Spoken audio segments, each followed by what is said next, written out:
नमस्कार मैत्रिणींनो, एव्हरीथिंग या चॅनलमध्ये आपणा सर्वांचे खूप खूप स्वागत आहे. मित्रमैत्रिणींनो, आज आपण दख्खनचा ज्योतिबा यांच्याबद्दल माहिती पाहणार आहोत.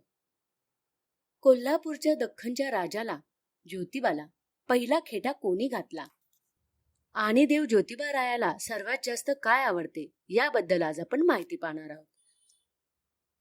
चला तर मग जाणून घेऊया. कोल्हापूरचा ज्योतिबा देवाला केदारलिंग यांना सर्वात पहिला खेटा अंबाबाईने म्हणजेच महालक्ष्मीने अनवाणी चालत घातल्याची आख्यायिका प्रचलित आहे. या परंपरेनुसार दरवर्षी कोल्हापूरच्या अंबाबाईच्या वतीने ज्योतिबा डोंगरावर पहिला खेटा येतो. त्यानंतर भाविक खेटे घालण्यास सुरुवात करतात असे यासारख्या विविध स्तोत्राद्वारे सांगितले जाते. पहिला खेटा आख्यायिकानुसार महालक्ष्मी अंबाबाई अनवाणी चालत ज्योतिबा दर्शनासाठी आली होती. परंपरा कोल्हापुरातून ज्योतिबा डोंगरापर्यंत पायी चालत जाऊन खेटा, फेरी, दर्शन घेतले जाते. मान्यता या परंपरेमुळे कोल्हापूर आणि आसपासच्या परिसरातील भाविक मोठ्या श्रद्धेने ज्योतिबाच्या नावाने चांग भलं असा गजर करत ज्योतिबा डोंगरावर खेटे घालतात. ज्योतिबा डोंगराच्या पायथ्याशी वसलेले केकले हे गाव. या गावाचे वैशिष्ट्य म्हणजे या गावात दवना शेती केली जाते. या गावाव्यतिरिक्त कोठेही दवण्याचे पीक येत नाही. भाविक लोक जसे गणपतीला दुर्वा वाहतात, महादेवाला बेल वाहतात, तसेच दख्खनचा राजा श्री ज्योतिबा देवाला दवना अर्पण करण्याची पारंपरिक पद्धत आहे. ज्योतिबा देवाचे आवडते फूल म्हणजे दवना. गुलाल खोबऱ्याबरोबर मंदिरात दवना वाहण्याची पारंपरिक पद्धत आहे. एक वेळ देवास फुलाचा हार नसला तरी चालेल, पण चिमूटभर गुलाल आणि दवण्याचा 2 कांड्या देवास अर्पण केल्या की भक्ताला पुरेपूर समाधान मिळते.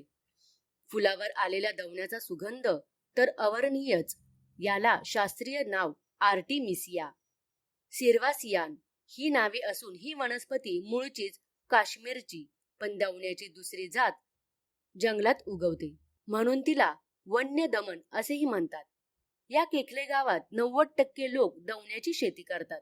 दवण्यासाठी हे गाव प्रसिद्ध आहे.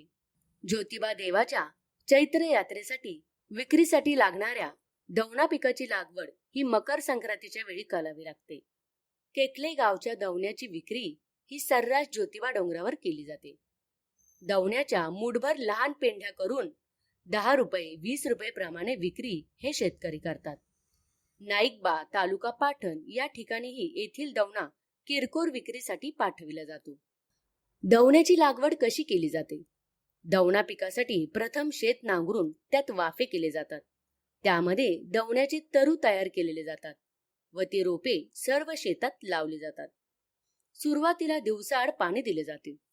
त्यानंतर 10 ते 15 दिवसांनी पाणी दिले जाते.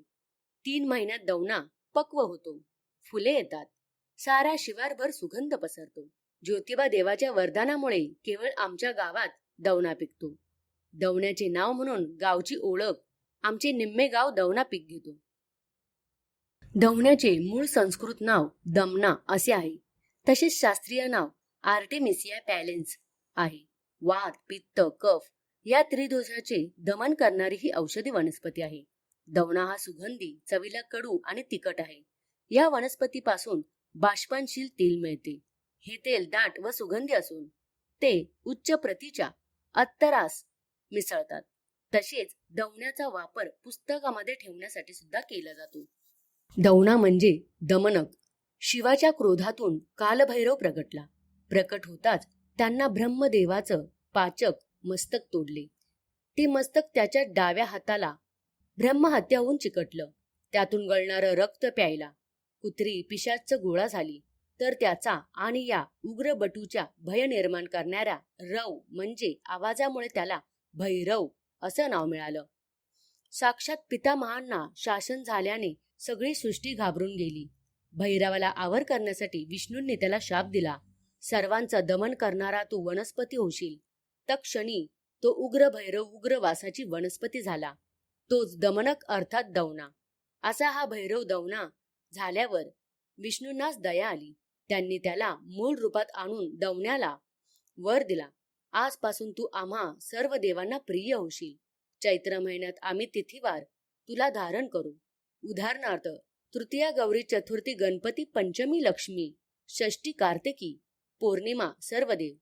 चतुर्दशी ही तुझी हक्काची तिथी, तेव्हा तू स्वतः आणि एकविरा हा दवना धारण करा.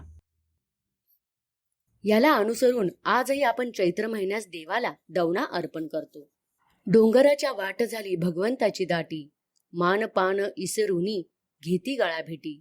देवाची विभूती गुलाल लावती ललाटी, हर्षल्लासे भक्त उधळती खोबऱ्याची वाटी. केदार भक्त नावजे आलेत आपल्या धारी, केखल्यात आनंदाने भाविक नरनारी. पूर्णा वर्णाचा निवद राधीला सुगरणी, अगाध आहे नाव जिनाथांच्या भक्तीची करणे. चांग भल्याची देऊनी आनंदी ललकारी, समाजा रतीत तल्लीन भान हरपती सारी.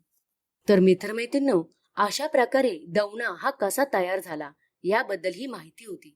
आणि हा दवना ज्योतिबा देवाला का आवडतो याबद्दल ही माहिती सांगितली. आणि सर्वात पहिला खेटे कोण घालतो याबद्दल ही माहिती सांगितली. ही माहिती सर्व तुम्हाला कशी वाटली हे मला कमेंट करून नक्की सांगा. आणि हा व्हिडिओ जर तुम्हाला आवडला असेल तर जास्तीत जास्त लाईक आणि शेअर करा. आणि असेच विविध प्रकारचे व्हिडिओ पाहण्यासाठी आमच्या चॅनलला लाईक आणि सबस्क्राईब करा आणि बेल आयकॉनला प्रेस करा. धन्यवाद.